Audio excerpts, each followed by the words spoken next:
All right, y'all. Welcome back. Welcome back here to another episode of the Easy Money Sports Podcast. Of course, me myself as always. Sanders here. Got my guy Dupree here with me as always. What's going on, baby? How you doing? How you Man, doing? bro, I'm good, bro. Just getting through the week. We Yeah. going through everything, man. It's just golly, bro. Time really be flying. Like for sure, we already about to be halfway through the month. hmm I ain't gonna lie, it's kind of weird because I feel like usually around this time the tournament has kind of started, and the fact that Yeah. it hadn't started just kind of like it's throwing me off. But I guess when you think about all the different teams or schools hmm moving from different conferences, and one conference got 12 teams, another conference got 16 teams, and Yeah. it's taking forever and a day to finish these tournaments and everything like that. And while some of these other ones is done, they still waiting for the rest of them to get done. So it's just kind of like, I don't know, it's kind of weird, but I guess that's just what happens, man. Change is just inevitable, unfortunately. So yeah, it is what it Yeah. is. But I mean, other than that, not much, man. A lot on tap that we got here for this week's episode. Uh, and I mean, we just gonna get right into it, man.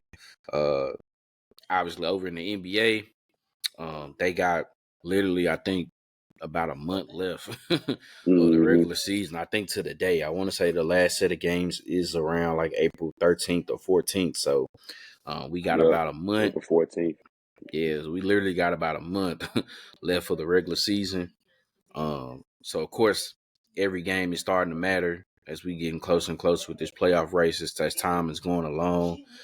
I mean, it's just the different ways that the standings look at how everything is jumbled up. I mean, like over in the East, literally from the fourth to the eighth seed, they only separated by like 3 games. So you Yeah. talking about that's what New York, Orlando, Indiana, Miami, Philly. Philly, hmm like all in there separated by 3 games. Uh, then you look over in the West, 1 through 3 between Denver, OKC, Minnesota, only separated by 1 game.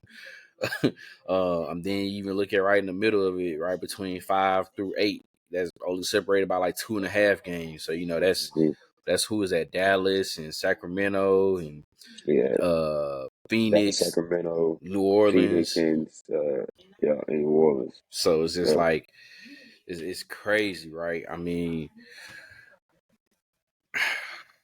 when you looking at what's going on here in this playoff race, like I guess what is kind of being more intriguing right now, the fact that um those middle of the pack teams, I guess, like in the East, trying to avoid that play in because I mean, like I said, 3 games, that's a thin line right there between 3 games and 4 spots right now hmm between those teams trying to pretty much avoid that play in.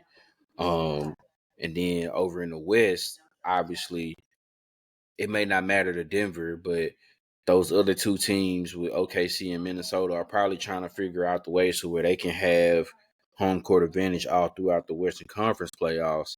Um, and then the same thing for those teams 5 through 8, right? Trying to make sure they don't have to worry about getting that play in, not having to deal with a Lakers team or a Warriors team because hmm we know even though they have their ups and downs, they can put it on you at any time. So hmm which side of it is just kind of catching your eye a little bit more?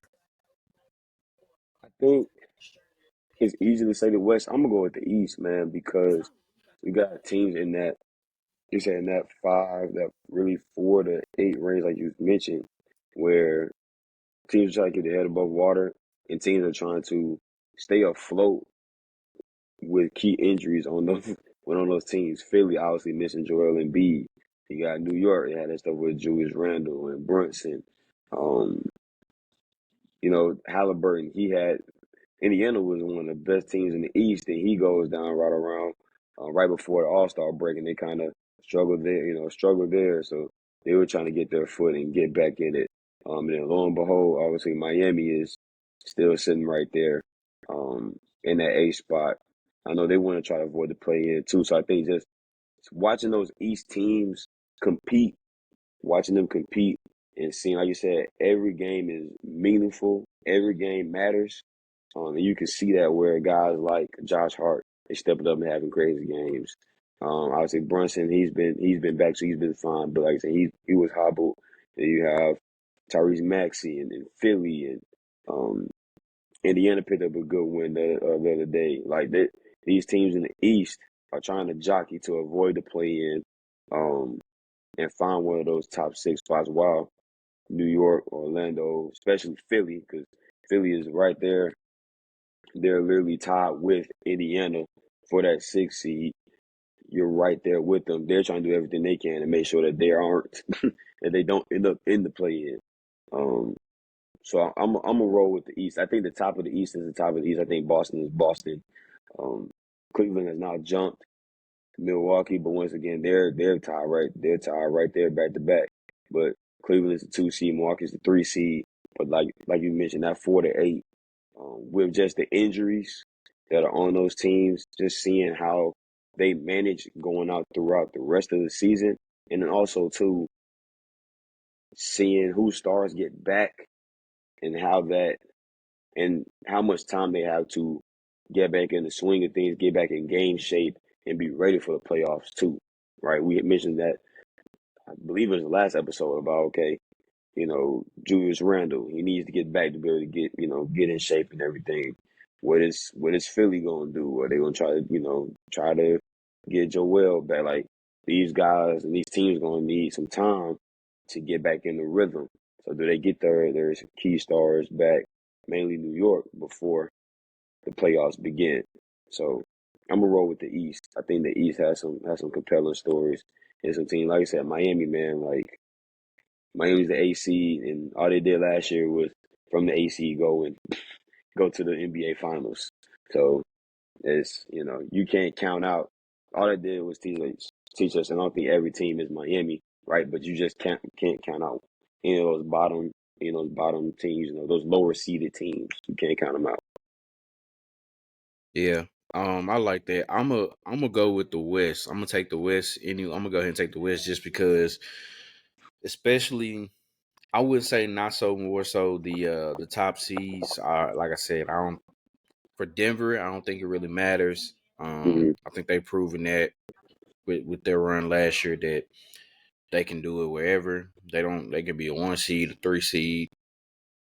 They're fine with it, whatever. Like, they can Hmm. beat you in Denver, they can beat you at your place. It really doesn't matter. Minnesota and OKC, on the other hand, may feel like, okay, we need that to have that home court advantage just because of how young their teams are. Hmm. Just starting out, want to make sure they can get those starting out those first 2 games at home, uh, for each round that they can, for sure, possibly, and just to kind of get that feeling of being, it's been a long time since, like, Minnesota has been in this conversation of in the top seed. I think probably we talking about young KG, like 03, 04 was like the last time they were right there in the thick of being like 1 seeds, right? Yeah. I don't even know, and I might have to double check on that and look and see before I say it, but I'll go ahead and say it anyway. I don't even know, even during that era of where OKC had, KD, Westbrook, Harden, and that era, just having all those guys. I Yeah. can't think of a time where they even had a top seed. I think, they might have been a 2 or 3 seed from time to Yeah. time, but That's a good I point. don't Yeah. I don't ever think they even had like the number 1 seed during that era. And Hmm. that was a lot of winning basketball they had going on in there. You know what I mean? So, Yeah. uh, just the fact that this is a new conversation here for these teams. Where it's been a while since they've had to be in the limelight like this, but I'm looking more so in that middle of the pack, that 5 to 8, just because all of those teams are dangerous in their own Mm. right. Like, Oh yeah.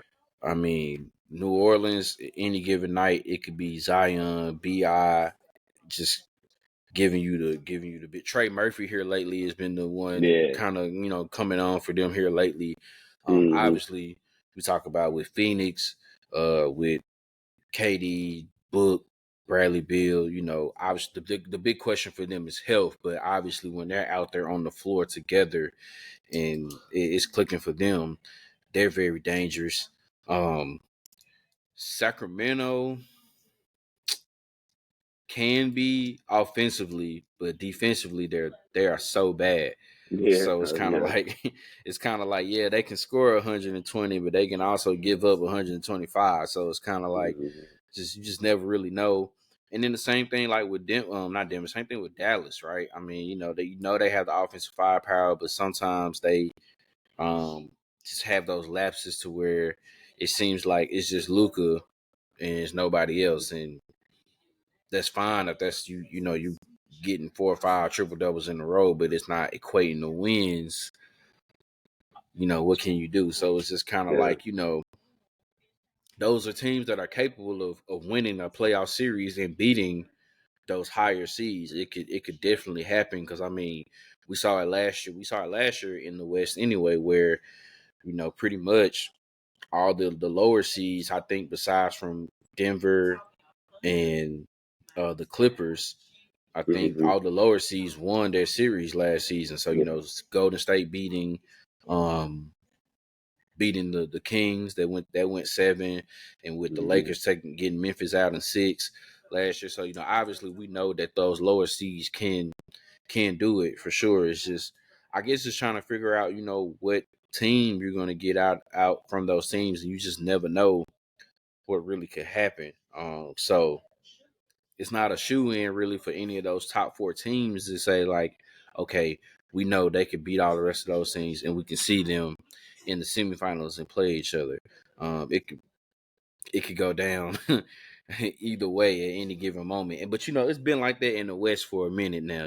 So yeah, they've yeah, yeah, they've yeah. had it like that. Obviously, like how you talk about in the East, where Boston, Milwaukee, and Cleveland kind of has separated themselves from everybody else.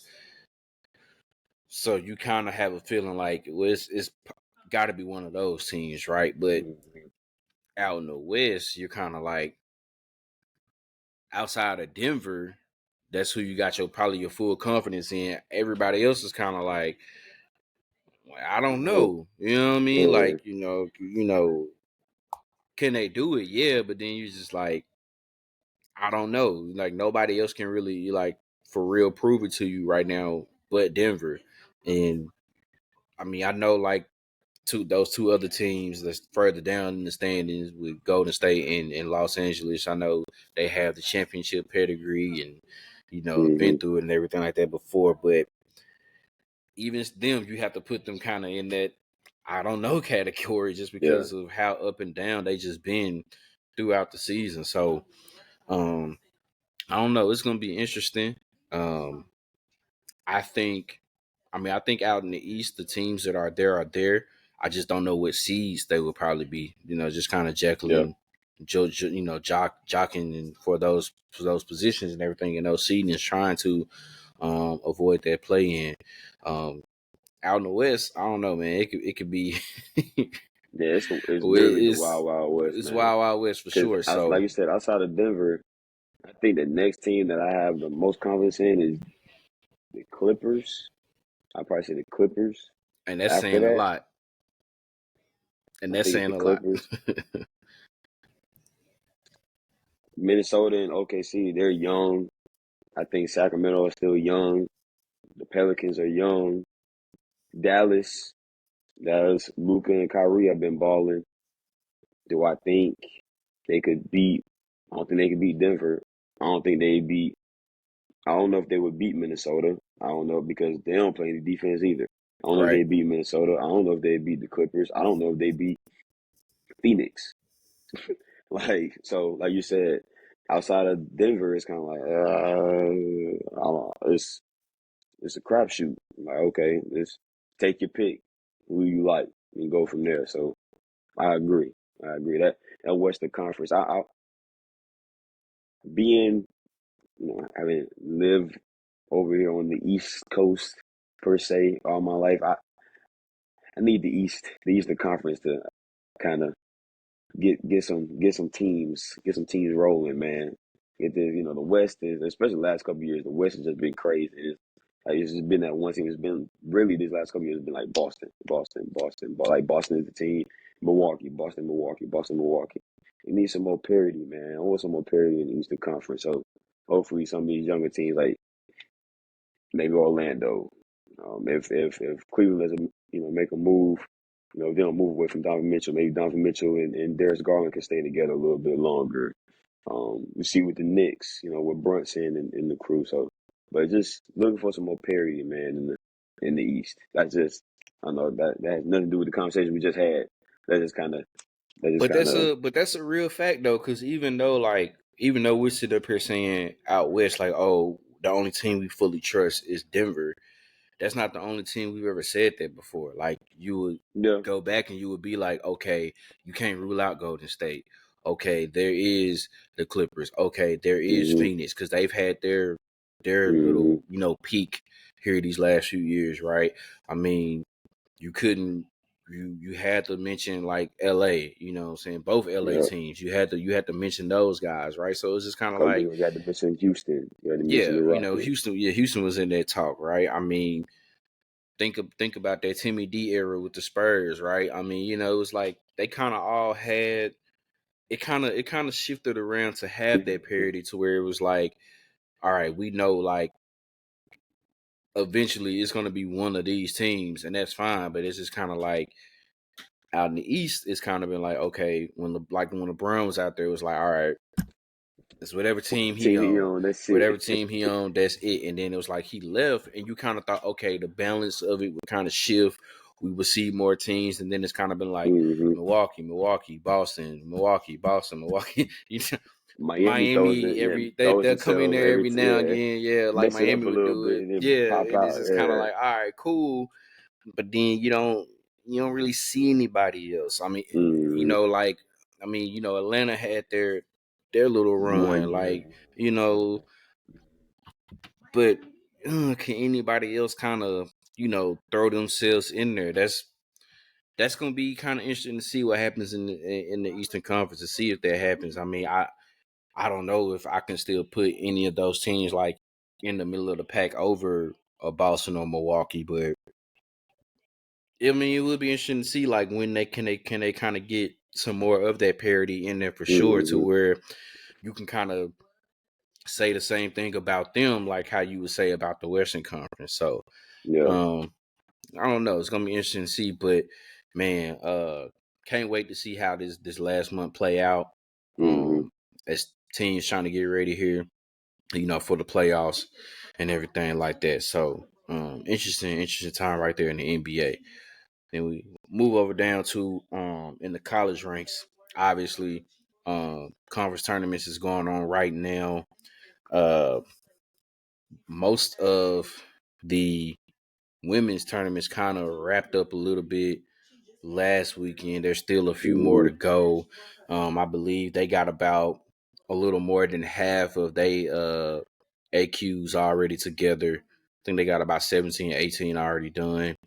So, and actually now same thing for the men too. They've got about 14, 15, so they're about halfway done with all the automatic, qualifiers. And obviously we'll see some more probably tomorrow, Saturday, going into selection Sunday. So, hmm a lot on the line. Um, Man, but it's kind of crazy, right? Teams has kind of been getting eliminated pretty early.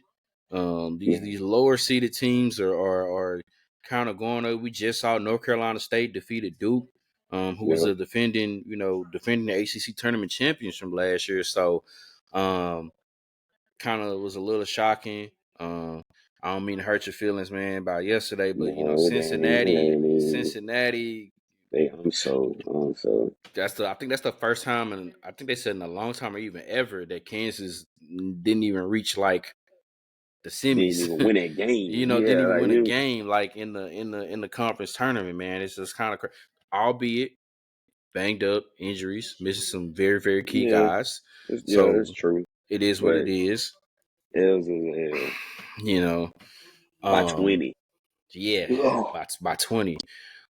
Yeah, man. So it's just a lot's been going on for sure. In these conference tournaments, and it kind of sucks, right? Because obviously, you kind of looking at teams that's that's on the bubble trying to get in, make their case to Mm-hmm. get in the tournament. But then you got certain teams that's trying to make the case of, hey, I want to be a 1 seed, or I deserve to be a 3 seed, a 2 seed, Yeah. and everything like that. So it's kind of like, for example, I mean, I think it's a given that we could say Houston, UConn, Purdue are 1 seeds. Who Who's is next? Yeah. gunning for that fourth 1 seed? You can look at Tennessee, you Mm-hmm. look at North Carolina. We'll see the problem with now, yeah, the head to head, North Carolina got it over Tennessee. But Mm-hmm. then, like now, for them to kind of keep making their case, right? Well, all the top seeds, it seems like from the ACC in the tournament here, has been losing. Duke is gone. I think Pitt is still there, so Pitt will play North Pitt is Carolina in still in. semis. Yeah. Virginia plays Boston College tonight, and Boston College is an 11 seed. So, what if Mm-hmm. they end up upsetting Virginia? So it's just kind of like now the fact that they can't mess around. It won't be like a Duke North Carolina part 3 Mm-hmm. for them to kind of add You on couldn't one miss it. more win, good win to their resume compared to like Tennessee. Obviously, Tennessee hasn't played yet because they haven't got to the point to where the top 4 seeds in the SEC tournament has played. Yeah, I think Mm-hmm. they'll play tomorrow. They play tomorrow. It Yeah, starts they'll play tomorrow. tomorrow. So it's kind of like they got a chance because obviously there's still Kentucky there, there's still Auburn there, there's still Alabama there. So they got a Mm-hmm. chance to get them one more win if they keep winning. So then it's like, well, does the committee look at it like if both these teams win their conference tournament, are we saying, well, Tennessee played Auburn? I don't know what seed they are. I don't know if Auburn's a 3 or a 4. I can't remember I what seed think they are, but Auburn. Yeah. I think they're three. but I think they're three. so they're 3, so they would see them in the championship game if everybody were to win. So it's like, well, Tennessee play Auburn, but North North Carolina Carolina play plays Boston Virginia, College. Yeah. or they play Boston College, or NC State somehow got all the way. It's just kind of like, well, I don't know how would you look at this. Mm-hmm. So, and then other teams, probably making the case of wouldn't be, they should be a 2 seed, they should be a 3 seed, like everything like that. So, it's not just for the teams obviously that's on the bubble. It's just this is for teams Yeah. that's trying to make a case of seeding, what number overall seed they should be, because you know it could be a big difference of being a 1 seed in Mm-hmm. in this region instead of being a 2 seed in another region, and Mm-hmm. maybe your path is a little bit, I don't want to say it's easier, but you won't have to worry about dealing with the likes of certain teams maybe if you're a 1 seed instead of a 2 seed. So, Yeah. or a 4 seed instead of a 3 seed, or whatever like that. So it's just a lot to look into it there for sure. But obviously you just keep watching it, man. It's crazy. I come home and it's just like nothing but basketball. It's just what I'm Yeah. saying, just That's what I'm all looking now. over, I'm right? looking at some of the scores now. Dayton right now is down by 3 to Duquesne See, that's tough, in the and like quarterfinals. Dayton is a team that needs to kind of keep, They need to keep it rolling. Um, Boston College is up right now, 22-17. 6 minutes left in the first half. Cincinnati is beating Baylor right now, 12-13. That game just started, but it's 13 minutes left in the first half. Oh, I'm sorry, 12-3. It's 12-3. They're Mm, leading 12-3. Um, Florida's leading Georgia right now, 7-2. Um, but yeah, it's the madness has already started. No one expected Duke to lose this early, and the fact that they just lost to NC State, like there it is. Here's March. yeah, Here's yeah. March. It's So it's there, man. It's there for sure. And then other news that's going on with college basketball. I think more so on the men's side. I'm not sure if they discussed this with the women's, but um, nothing like really in the works, but just a thought. They've been thinking about possibly expanding the tournament field. As we know right now, the field is up now to 68 teams, hmm which I think that's a good healthy amount right there. But the possibility of looking at expansion, now they're not talking about maybe that we're throwing in to where we got 80 teams in the tournament, because it's like 100 and what 36. Division I schools now. I something don't like know, that. Yeah, so it's kind of like that's a good portion. You trying to get into the tournament if you're doing like 80 some odd teams, but they're thinking more so on the lines of 72, maybe 76. Um, I kind of mentioned about it earlier, it's bit of change being inevitable, but also at the same time, it's kind of like, gosh, I don't see nothing wrong with what they happened with 68. Do yeah, you even think that they should even fathom this of possible expansion? Like, I think, obviously, we know what's going on there, like in college football. And I think rightfully so, that's okay. That's fine to a certain extent. I mean, even now, I think they talking about going to 14 in 2026. That's too much for me. But yeah, I get that 14 teams with 130 some FBS schools. Okay, I kind of like that. That number is kind of fine. But then when you talking about 76 teams and 100, that's like half the D1 schools that you're saying can yeah, come making it to the tournament. It's just like, I yeah. don't know about that. I think the big thing is, man. I think it's in both sports, but specifically, we're talking about college basketball right now. You don't want to just let anybody in. Like, okay, the last four out are the last four out, man. Like, you didn't do what you needed to do to be able to get into the tournament. So you're the last, or you're the first out, first four out, you're last four out. Like, it is what it is. Um, and like I said, it's a lot of basketball teams, a lot of Division I basketball teams, and certain teams I don't think should get. If you don't make that criteria, why are we expanding it? There's no like, well, for one or two extra games. Like, I get it, yeah, it'd be enjoyable for the fans, yeah, but if they didn't, it was 64. You expanded to 68. If you can't make the 68, you just can't make the tournament. Like, that's it. Why we keep expanding to let more teams in who before really couldn't get in? Like, doesn't make any, like, to me, it doesn't make any sense. Don't let teams in if they don't meet the criteria to be able to get into the NCAA tournament. It is what it is. You got to do what you got to do in the regular season and in your conference tournament to show enough to be able to play in March Madness. If you didn't hold up, if you didn't cut it, then you just didn't cut it. Like, that's it. You just didn't do enough to get in. So I think they could. Um, I think they could stay at 68, man. I don't think it's a need to expand it. I think it's fine, but who they're gonna do what they want to do. It's money, it's about the money and the TV and things like that. And I'm saying that. Am I gonna watch? Probably, probably, probably. I'm at least pay attention. I might not physically sit down and watch the game start to finish, but I'm definitely gonna pay attention to it. So I'm not gonna sit and act like I'm just not gonna pay attention because they added four more teams.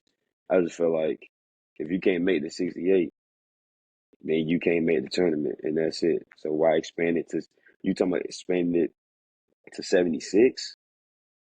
Expanded to 76, adding eight more teams to it. Like, so I think 68 is a good number, man. I think anything over 70, I think 68 is good. Anything over 70, I feel like now we just kind of now you kind of letting teams in at 500 teams are 500 during the regular season or whatever. Like, it's okay, man. Just don't let them in. It's okay. They'll be fine. They're big boys. Nah, I'm with that too, bro. I just 70, just yeah, 70 plus teams to me just feels like a lot, Hmm. and I think what the issue for me is more so kind of like I feel like that's just giving more leeway to like the bigger conferences to get more bids in instead Hmm. of you know, I mean, let's just say for example, if we're gonna extend it and expand it, make sure if we're gonna do that, it's a fair shot because let's just say for example, right? Like I kind of mentioned it before we kind of hopped on, but the Sun Belt has some real good basketball this season. Like obviously we know James Madison, they went like 31-3, so they won the tournament. That's Hmm. fine. Appalachian State had a real good year too, but didn't even get the chance to get to at least like the conference tournament. So then let's just say if we were to get to 72, 76. All right. And we're at that moment where you had a team like Appalachian State who had a real good year. And then you got a team like Indiana who was Mm-hmm. 17-13. Who are we going to give that spot to if we're at, if we already got to 75 and we're like, all right, we at 76, 77. It's between these two.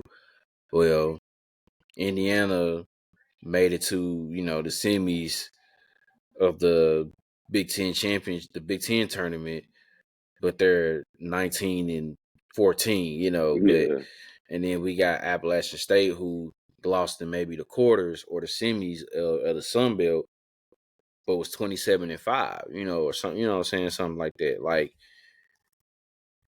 Yeah. are you Who gonna gets in? penalize them for, Mm-hmm. because maybe their non-conference schedule wasn't the best.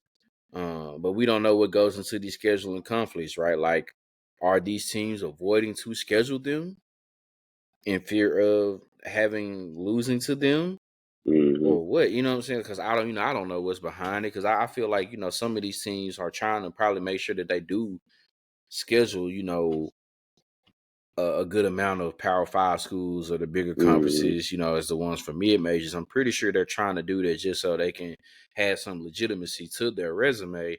But then if the schools don't want to play them and ain't trying to schedule them, what else they supposed to do? So yeah, then Yeah. they gotta go down and go play, the D2 school, or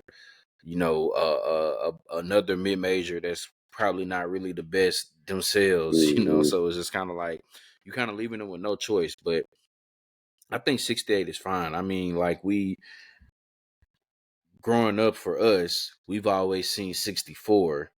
Mm-hmm. 64. So it was a time where if you just wasn't a 64 teams, you wasn't even getting in. That's Okay. it. And then they got nice enough to make it for a couple years, to make it 65, where they're like, okay, well, we let these two teams duke it out, and they, congratulations, you win. Now you got to play the number one overall seed. Go have fun. Then, yeah, they'll do that. But and then obviously, what was it? I think around like 2010, 2011, somewhere around there is where they kind of started with 68. It's been a long time since we've been at It's been a 68 minute. for a while. We've been at Yeah. 68 for a while because we've seen teams make a run from the first four all the way Mm-hmm. to, Sweet 16, Elite Eight, Final Four. We Yeah. seen teams make those runs. So, like, I think that's good that they allow that to happen. And it's a chance you can see that again with, like, if you put it to 72, 76, yeah, but at the same time, I don't want to see a team where it's a conference that's already gonna get multiple bids anyway. But then this is Mm-hmm. the 11th best team technically by standards in their And conference it, in the yeah. tournament, and it's just like, come on, y'all, like, what we doing?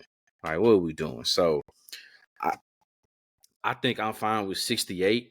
The parity of it that we're getting is fine, where you get the first four, they make it through, they go into the first weekend, and then we see what happens with that. Going to the next Mm-hmm. round, and the next round, and then next we in the Sweet 16, Elite Eight.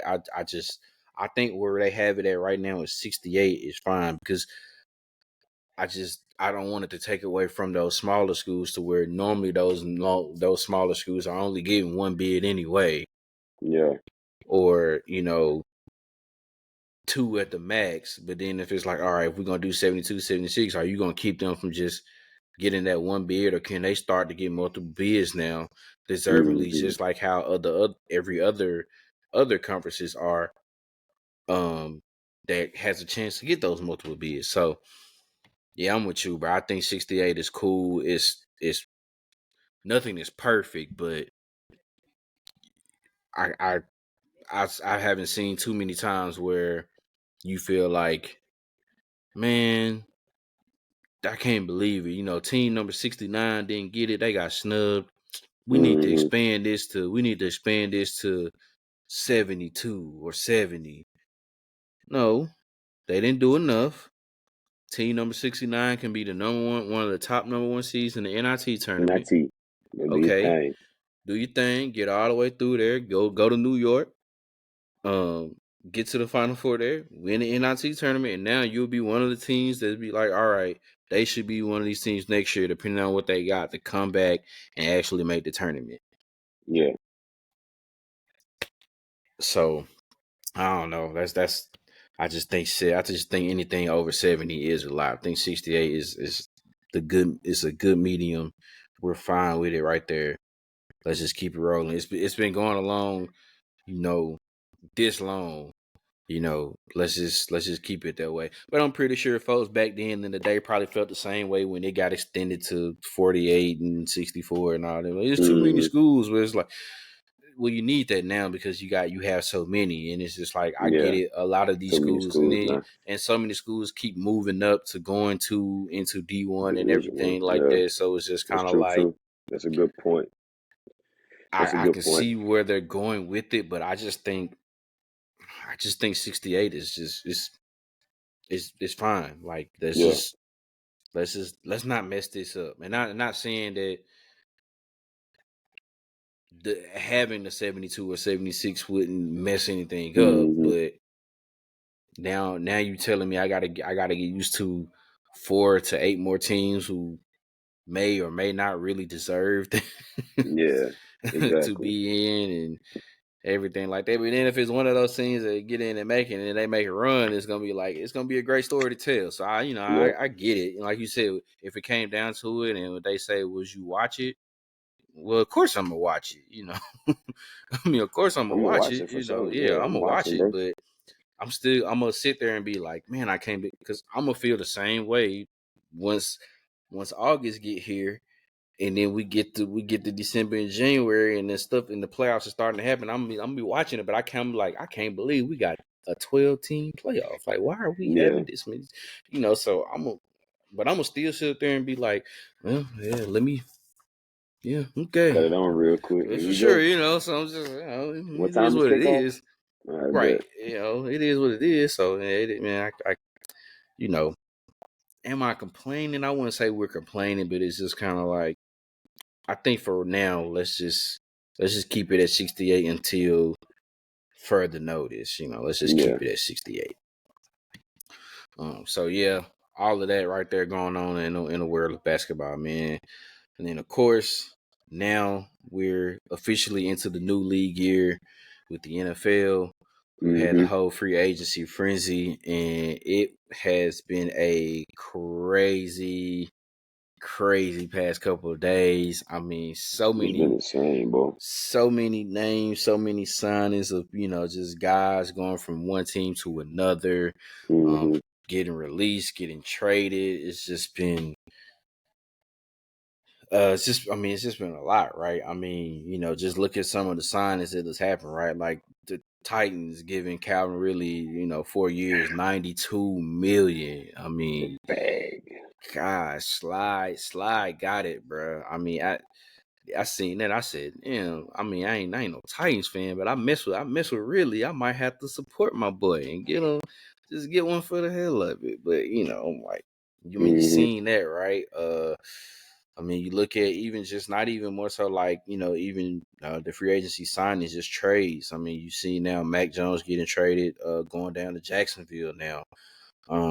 Just to name a few, just so many, so many moves of what happened, right? Uh, with everything that's going on and that's still going on as it goes, man. I Dude. feel like the Sports Goonie group chat turned into ESPN or Bleacher Hey, Report. Like boy. Hey, we whoever the own it. first one was to break it was putting it in the chat. They We was own it. working, boy. They was We working. own it, boy. We are They on it. was We ain't missing the working. beat. Hey, at all. We ain't I'm missing the telling beat. you, Any move uh, being made, we catching it's dropped in there for it. sure, man. But obviously, still a lot to go. And now some of these guys can officially sign. There was some deals that was coming out before Mm-hmm. yesterday as being a new league day, but now they can, you know, Keenan Allen to the Bears. See what I'm saying? Oh, Bro, what is Keenan Allen going traded to on? the Bears for a 4th round pick. Look at that. as we doing the podcast. It's insane. This is The Chargers insane. getting rid of them receivers, man. Mike Williams, Listen, they let him walk. It's listen. The injury. Chargers, the chart is that, and the Chargers was baroque, man. That's true too. Yeah, They they ain't had no had no money. money. He ain't had no they had money. they have no Tim money. Harbaugh like, yeah, I nah. can't do nothing with You been this. hurt all the time. Yeah, you got to go. Keenan, you cool too. You got to go too though, bruh. He You told, be hurt all the hey, but time look, but too. look. He And I told them rock with Keenan Allen. he told them DNs though, look, I need y'all to stay, so we got to rework these contracts. We gotta figure this out. he told the pass Eckler, rushers, y'all got to stay. But yeah, he Eckler, was like, you good, cuz. yeah, he was like, I can find me another We running back. we we good. Appreciate you. I might be drafting my boy Blake here in a couple right, in right. about a month or two. So you good, my boy. Appreciate you. Woo, man. But I Sheesh. mean, just So like Keenan that, Allen traded right? to the Bears for a fourth round pick. Right. You know, For a fourth just round pick. That's tough. a lot of that has been going on, man. So I mean, when you look at the totality of it, just kind of Mm-hmm. like free agencies and the signings and everything like that, or lack of signings, um, who did you have so far as like one of your winners and your losers in this early part of free agency? One a winner right now for me. Um, Houston been making some moves, man. It's really tough for me between I think Houston, Philly, and Jacksonville have made a lot of good, solid moves. But I think Houston, I mean, if you look at it, they re-signed Dalton Schultz, got the kicker back, they re-signed Desmond King, safety Eric Murray, and then defensive tackle Khalil Davis. But you signed Neil Hunter. You got him signed to a deal. You trade and you get Joe Mixon. So now you got you a really, really solid running back. All right. You get your linebacker, you get Danico Autry in that interior. You get Phil Foley, Fatukasi, that's another D lineman, and then you sign Jeff Okuda too. You get you another corner. You on the other side of Stingley.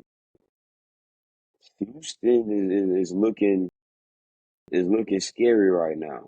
You're talking about C.J. Stroud with the year that he had, Tank Dell coming back off an injury, Nico Collins bursting onto the scene and having a great year this year, and them winning the division when everybody picked Jacksonville to win it. Everybody going into this year picked Jacksonville to win that division. There was nobody outside of Houston. I don't even know if Houston Texas fans gave them a shot, gave the Texans a Right. shot to win that division this year, and they did it. And then you add those pieces with what they already have. Houston is going to be tough, man. Like Houston is going to be tough this year. Um, so I'm gonna rock with the Texans. I'm gonna rock with the Texans as far as the winner, and it's tough because some of these teams just don't have money. Um, it's easy to kind of go with like the Aints. Easy to go with them. They don't have any money.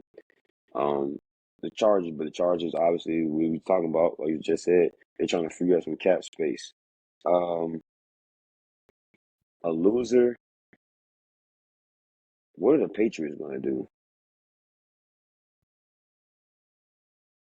Who's quarterback? Are you drafting one? Are you not drafting one? Are you trading for one? You trade away Mac Jones. Mac Jones is gone. Also, you have Bailey Zappi, but he's not the answer. You've seen that before. What exactly are the Patriots going to do? Was Gerard Mayo, Robert Kraft? What are they thinking? Are they thinking they're going to draft a quarterback? Are they going to try to move up to get one of those guys? Um, what's the thought process in New England? I'm interested to see kind of what they do.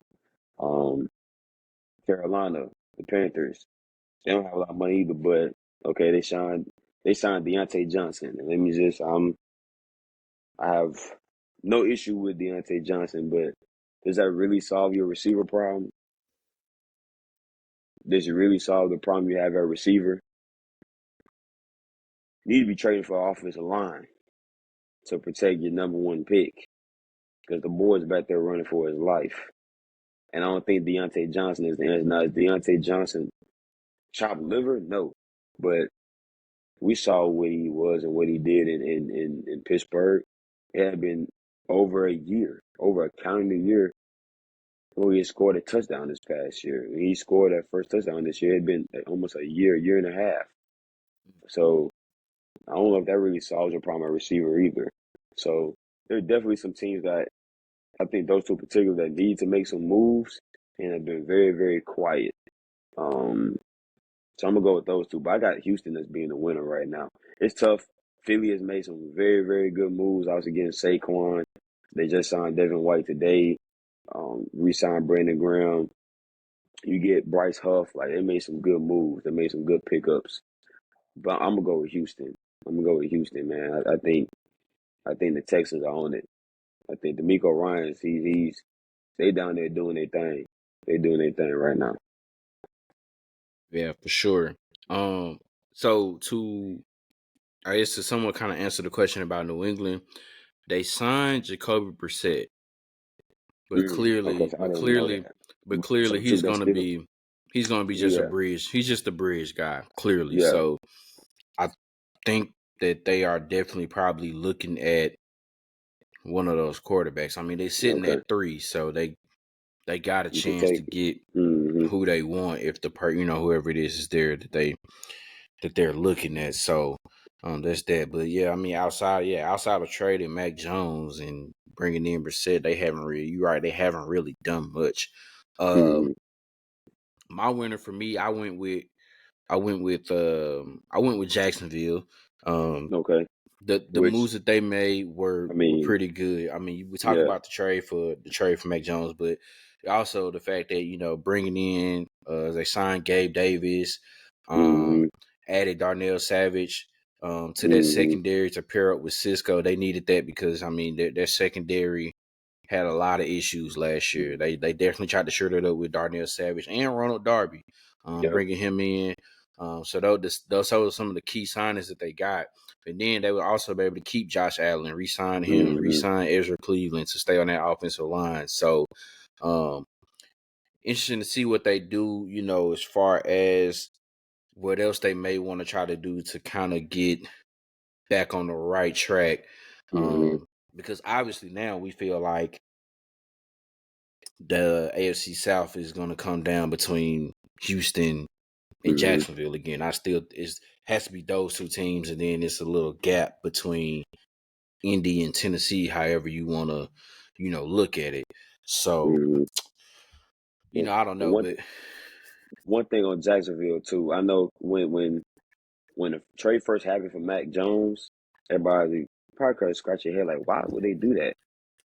That might be one of the best moves of free agency because of what happened this year. Trevor Lawrence goes down, and now all of a sudden you don't have a quarterback. Am I saying that Mac Jones is Trevor Lawrence? No. Am I saying that Mac Jones is a world beater? No. But Mac Jones in his first year was a Pro Bowler and was in the led to the playoffs playoffs, right? and led the team to the playoffs. So if something does happen to Trevor Lawrence, right, you have a guy as a backup who has played a lot of football, has a lot of experience, and played and led teams to the playoffs. So now you have a very, very good experienced backup.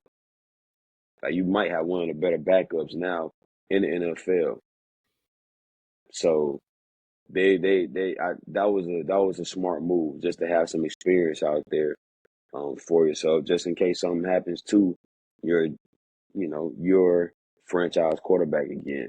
I mean, I think we might see more teams move towards that realm of thinking of, okay, yeah, this guy was a starter. He might not be the best, but he'd be a very, very good and um, very, very good backup, right? He'd be a good backup for us in emergency situations. You got a guy that's played some football and seen some things. He's been around the block. So I thought that was a good pickup too for Jacksonville. It was tough between Houston and Jacksonville. But yeah, them teams in the AFC South, man, they've been making some moves. They've Yeah, been making some moves, man. yeah, yeah, for sure. And I say I went with another winner, and another one I kind of went with was kind of more so not even like a team, but really more so a position group, and that's the running backs. It's kind of crazy, right? Because last year when we were dealing with free agency, I mean, obviously wasn't as many guys out there Mm-hmm. as it was this year, but it was kind of like it was still some kind of decent name guys, right? There was Dalvin Cook, Ezekiel Yeah. Elliott, and it took those Mm-hmm.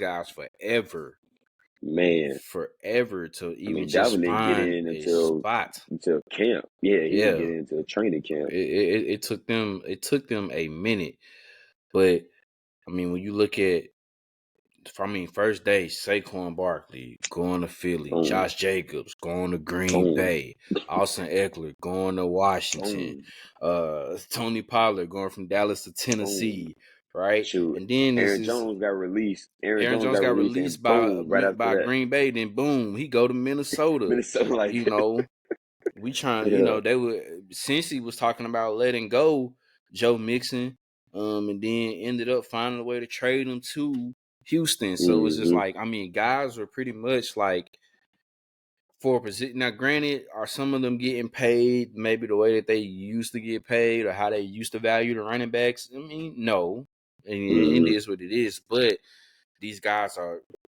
they were able to find like homes very quickly yeah, when this time last year it was a struggle, and it just made you wonder, like, golly, how do they vision and how do they value the running back position? Like, do they even mm-hmm. care about it like that?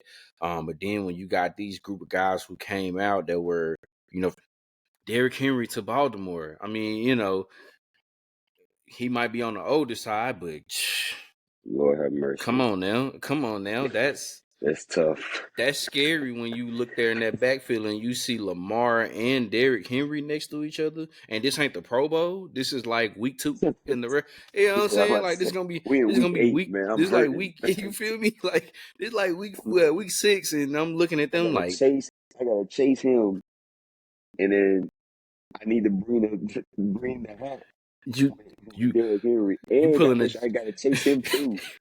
you pulling you pulling the J.R. Smith. You over there like what? I What? thought. Wait, you sure this not the Pro Bowl? This not the Pro Bowl? This is No, like a for real game. It's gonna count. this is count. Oh, This one counts right here, my boy. golly. I don't know. So it's just like, yeah, the fact that just a year before you seen it was a struggle just trying to get some of these Mm-hmm. guys at the running back position to either A, get paid, or B, Mm-hmm. find a place to go. And those guys, I mean, quickly, like, I mean, not too many of them have been having to wait. I mean, we're talking about quickly, like they're just finding those spots, man. They was just there. So I feel like that was a win for the running back position just because of Mm-hmm. maybe are they still not getting the money that they could be getting or used to be getting? Maybe not. But then, you know, Guys got one. oh Marquise my God. Brown. Marquise Brown expected to sign with the Chiefs. That's They just, wow. all they did is sign another McCole Harmon, another Scott Moore. It's the Well, same dude. yeah, Another dude. They got some speed. Another fast guy. What they signed? yeah. Wow. Yeah. Another McCole Harmon, man, Interesting. Interesting. type guy. But see, even like, even seeing that, just crazy how just the moves are being made, man. But for the running back position, for sure, um, hey, kudos to them for to able to Man, have a bounce back all season compared to last year, for sure. Um, the losers I went with, well, I just really kind of went with one in particular. You mentioned them. It was the Carolina Panthers. I mean, mm-hmm, yeah, you make the trade for Deontay Johnson. Um, to bring him in from Pittsburgh, and I think they signed Robert Hunt from Miami to kind of shore up the interior of the offensive line, but it still needs some work.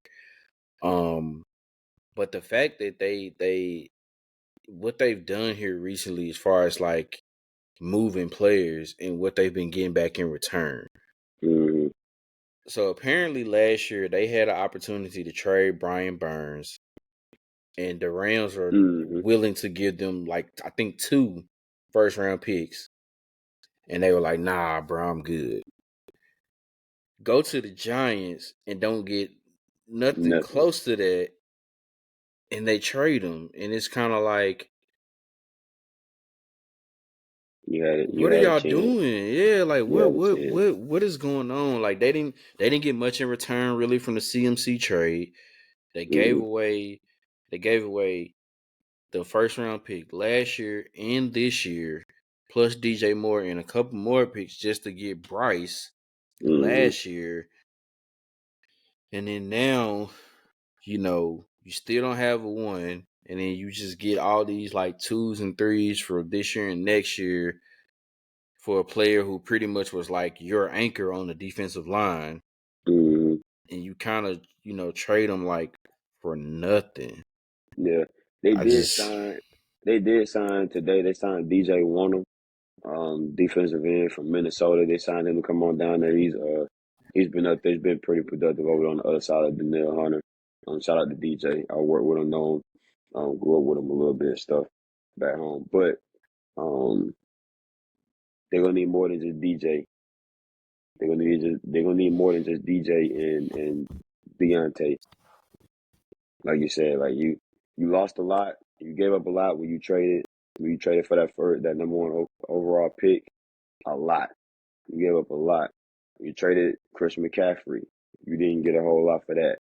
And now you get away from, Brian Burns goes to New York, and you don't get anything from that. You don't have a first round pick now because of the Bryce thing, and you could have had two of them. Like, what's going on? It's tough right now, man. It's tough right now in Carolina. Um, so that head coach, man, you got some work to do, man. for You got some sure, work to do down there. for sure. Just imagine if you're a Giants fan, how you were feeling, right? You were probably pissed, because Saquon just pretty much went to your division rivals, going to Philly, and you just like, man, damn. And then 20 minutes later, an hour later, however long it was, you see that, oh God, y'all made a trade for Brian. Oh, all right. Maybe all Okay, is not lost. You know what I I'm can I saying? can breathe a And little bit. yeah, and the fact you didn't really have to give up like too much of nothing, you know what I'm saying, to Mm-hmm. get them, For and then you pay them what you need. It's just like, oh man, that had to feel good, right? So that's that, right? And I know we didn't kind of have this on the subject matter at hands, but we we gotta address it. It's just because it yeah, is what it is, right? So yeah. obviously the biggest splash, or really the first I guess you can say right up there with Saquon, the first big splash that kind of happened also in free agency was Kirk Cousins coming to the Atlanta Falcons. Mm-hmm. 4 years, $180 million. Mm-hmm. 100 of it is guaranteed. Um, a lot of people feel like that was a lot of money to give to somebody, who's in their mid to late 30s, we're in their mid 30s, coming off an Achilles injury, I guess really hadn't had the success you would say as a guy of his stature being in the league this long compared to others. But if he was real successful like that, I don't think he would be a free agent. So, it Yeah. is what it is with that. But initially, what were your feelings on it, your thoughts on it, and then now that we let the smoke clear and the dust settle, and we reel in everything else of what has transpired, how are you feeling about the move of signing what pretty much, if you look at the totality of it, he was the best free Mm-hmm. agent available at the quarterback position? Yeah. Initially, man, I was telling you, man, we was texting back and forth. I was like, no, I do not want Kirk Cousins as the quarterback for the Falcons. I don't. I was hoping that we would just try to get one of these young guys in the draft, or I would have been okay with a trade for Justin Fields. As the week has went on and I've thought more about it, I'm finding a little more comfort with it. I'm becoming more okay with it. The big thing for me is the Achilles injury. I know he's not Kirk. Kirk Cousins has never been known to be a mobile guy, so I don't think that's that part. Of his game has never been a thing, so it shouldn't be an issue. But you just never know. He's 35. He's just coming off a Achilles injury. This is his first time having surgery, and all that. So how does his body recover it and deal with deal with that stuff? Um, I just want to know that he's healthy. If he's healthy, he can play. I'll be all right. Um, if he's not healthy, I have an issue.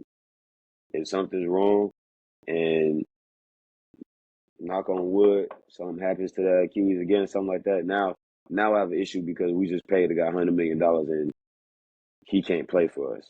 And now we're in the same predicament that we were in as Falcons fans last year or 2 years ago. But with Kirk Cousins, you get a experienced quarterback, a quarterback that's had a lot of success um, throughout his career. Has been a Pro Bowler. Playoff record is not great, but he's led teams to divisional crowns and to the playoffs. Um, not just with his time in Minnesota, but he did his thing in Washington too. When he got his shot and everything. So I think that especially with some of the other moves that have been made, going to get a Darnell Mooney, going to get a Rondell Moore, going to get some more weapons for the offense. I think that this could be a solid move for the Falcons. I'm very interested to see what this offense looks like under Zach Robinson. I'm very, very excited. I think that finally, for the first time since Mike Shanahan, or excuse me, not Mike Shanahan, Kyle Shanahan was offensive coordinator, we're going to see a more open style of offense. You're going to see the playbook open up a little bit more. You see the ball stretched down the field a little bit more. Like I'm excited to see what this looks like, what this offense looks like under Zach Robinson. So um, they were saying they need a quarterback that has some experience and knows how to lead a locker room, lead a team, lead an offense. And I guess in a rookie, you really don't know if you're gonna get that. So you go and get, like you said, he's the best quarterback on the market, and they made it happen.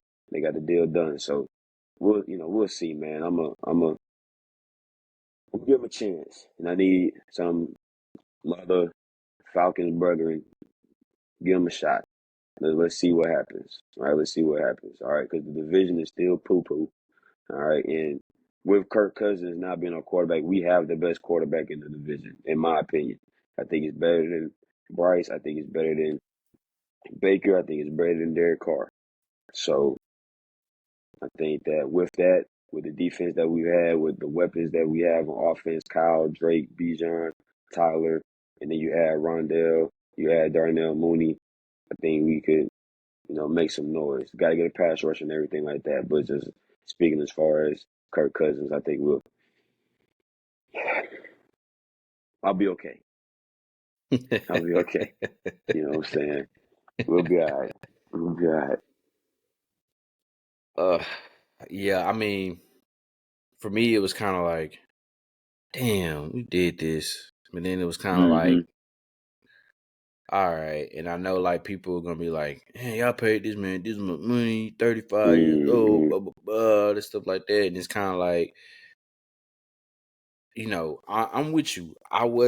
He wasn't. Somebody else asked me, and this person is a Eagles fan. He asked me, he said, how do I feel about it? And I was like, I'm not gonna lie, he wasn't my number one choice. Mm-hmm. Kirk Cousins wasn't my number one choice. But in hindsight, when I say that, it's the same thing I said about Raheem. The same thing I said about Raheem Morris. I was like, he wasn't my number one choice. But then when I look at it, I'm like, I ain't mad at it, right? And Mm-hmm. kind of once the numbers of the contract kind of came out and see how it was, it's pretty much kind of like, all right, the first 2 years is like 45 mil to get that 90 Mm-hmm. out of the way.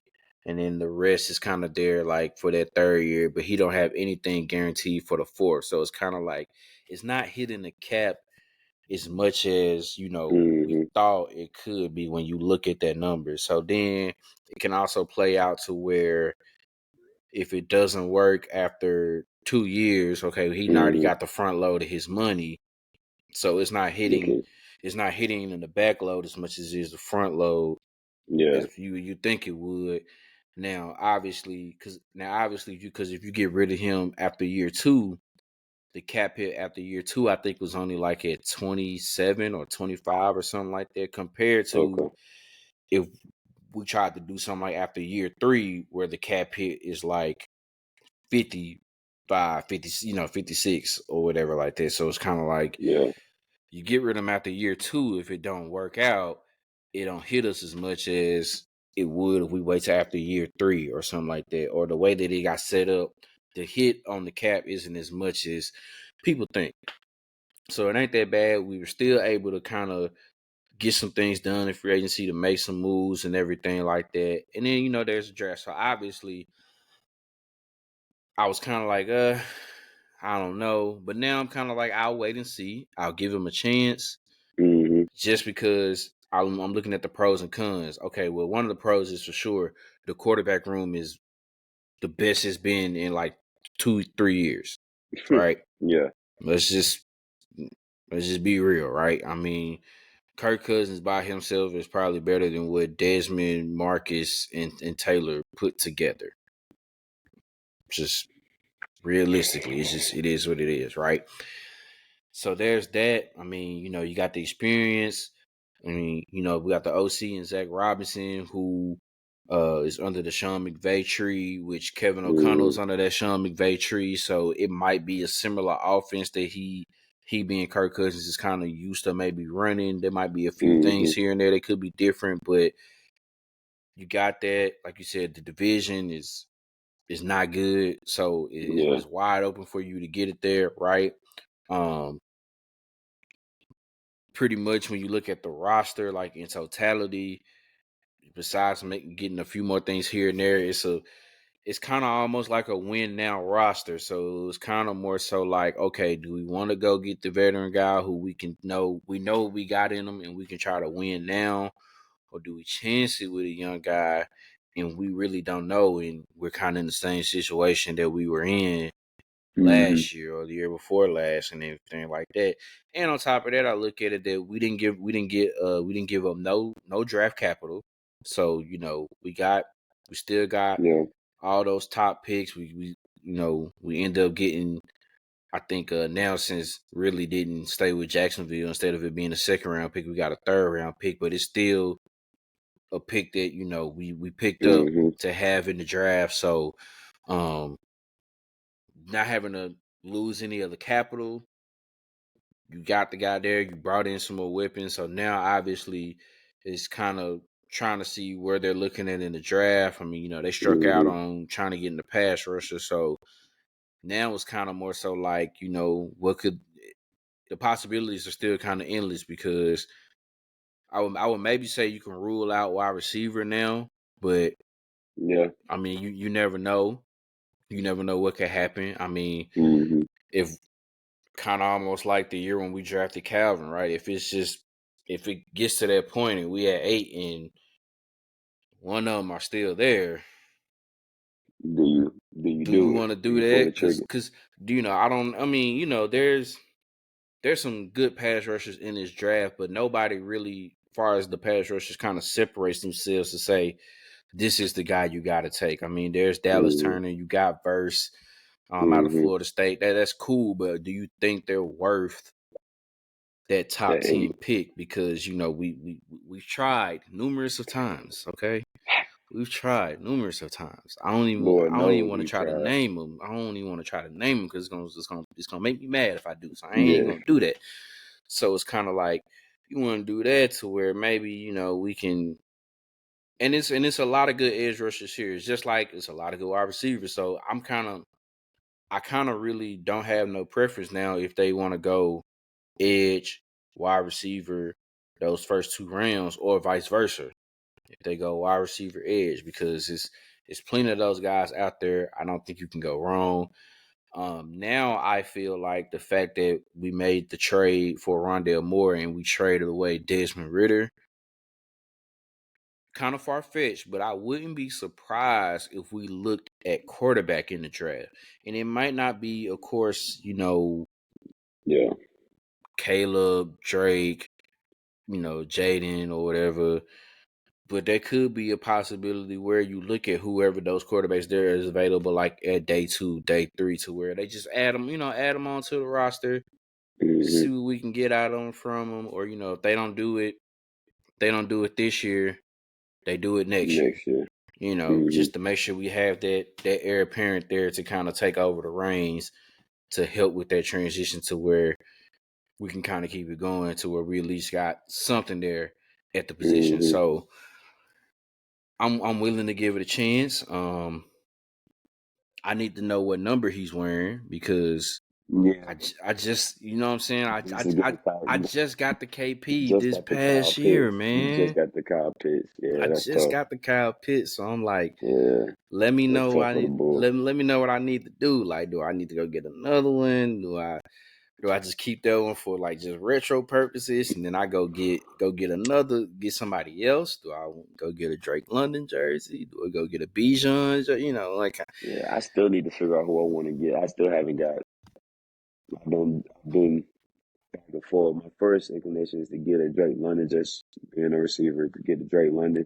facts. Um, Jesse Bates now wouldn't be a bad one. I'm Yeah, up this year. This year I'm getting a jersey. I just making a decision, and I'm getting a jersey. Who yeah, I don't know yet, but I'm getting a jersey. I got a Dion, so I need to get an offensive guy, and I still need to get my Julio. I still don't have my Julio jersey, so I'm getting a jersey. I don't know who's yet. yeah, for sure, for I sure. like So Kyle I mean, Pitts in the 8, but they saying he might go to 84. He might go back okay, to the back to college number. okay. To the college number if they make the switch off. I don't know what's gonna happen with that, but it's gonna be interesting to see. But all in all, man, I mean, still a lot as we going on through the podcast, a lot going on through So free agency, man. It's just yeah, as everything is going along. So because we're about a little over a month away still from the NFL draft, so mm-hmm. um a lot to be looking into for that, and can't wait to see how that goes too, for sure. But there's still probably gonna be some more, signings to go on, more trades, more moves to be happening, teams to maybe get released, to release some guys or anything like that. So, man, a lot of guys got paid, man. Christian Wilkins got the bag out there in Las Yeah, Vegas. He got the yeah, bag. Um, Man, DeAndre Swift got paid pretty good. mm-hmm. He got paid pretty good. So, a lot of guys been making their money, man. I can't complain. I ain't mad at them. Get your I cheddar, ain't. baby. Get I'm your telling cheddar. you, I ain't mad at them, man. So I don't really try not to divvy into how much a person should get paid or overpaid, everything like that. Because Mm-hmm. a lot of the people out here in Tennessee are kind of like, man, I can't believe, here's the first thing they seeing, right? So we gonna pay this man Calvin Ridley 20-some million a year. But when AJ Brown wanted it, we ain't want to pay him. Listen, that was a whole different general manager Yeah. back then than it was now. Mm-hmm. All right. In a way, could you say it's an overpay? I guess. But then when you look at the Titans roster, especially like at the wide receiver position, Who you got? and when you like literally just go back and look at they lab maybe outside of last year, if you look at they from 2020, 2020, 21, and 22, if you look at those draft class, I don't think they have anybody on their 2020 draft class that's on their roster anymore besides Christian Fulton. I don't think they have anybody else on that roster. So it's Mm, not like it's not like these guys that you've had in your recent draft class are due for a payday. mm-hmm. They're gone. They not even on the roster anymore. So it's just kind of like you ain't really missing us. So by the time like the maybe the third and fourth year, wherever the deal kicks in, it's probably not even as bad as you think it is by the time you Mm-hmm. need to maybe pay somebody else at that point. So look, they need the weapons. Let's just come on now. Mm-hmm. They need the weapons. You got a real nice, decent running back tandem with Tajay Spears and Tony Pollard. Yeah. Will Levis Yeah. showed his flashes. He showed his flashes. You still got Hopkins there. You add in Ridley. I mean, just it's It'll all be all there, right. man. Yeah, you'll be all Yeah. right. It's all there. It's all there. So it's just kind of like it is what it is. But still gonna be a lot of guys out here making some moves, trying to get this Mm-hmm. bread. As time goes along, man. We get ready to wrap up another episode.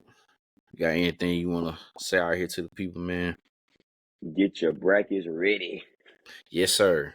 Get your brackets ready. Nah, man, just continue to stay safe, be smart, stay healthy for all my people. They had got them allergies. Know Woo. it. That time of the year is approaching.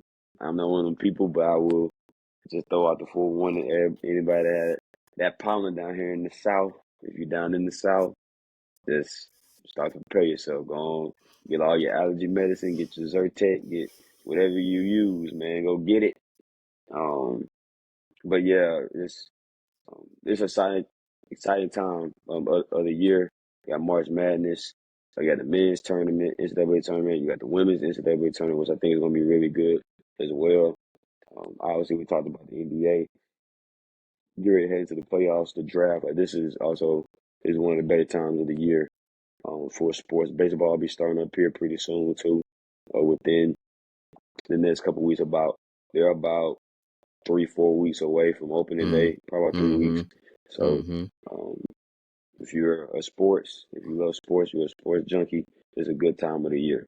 Good time of the year. So, but first things first, get those brackets ready. Get those brackets ready. And Yes, pick sir. upsets. Pick about 4 to 5 upsets. Pick about 4 to 5 of them. But that's it, man. That's all I got. For sure.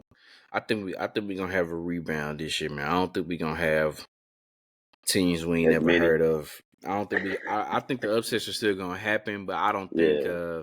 I think when it boils down to it, your your usual schools and your blue buds are gonna find a way to represent the Elite Eight, Okay. the Final Four. I think Okay. I don't think we'll You don't have think no a one's gonna sneak up on us? It ain't gonna be a Oral Roberts or nah. I or mean, or UMBC or something like that. it's a couple teams that could probably make a run, like make a Mm-hmm. run to like the Sweet 16 or Elite Eight. It's a couple of them out there, but I don't think you'll have it to where it was like I've never heard of Florida Atlantic. I've never Miami, San Diego State. Mm-hmm. I don't Yeah, think we'll I see have what it you're to saying. where those teams are gonna make runs to the Final Four again. Mm-hmm.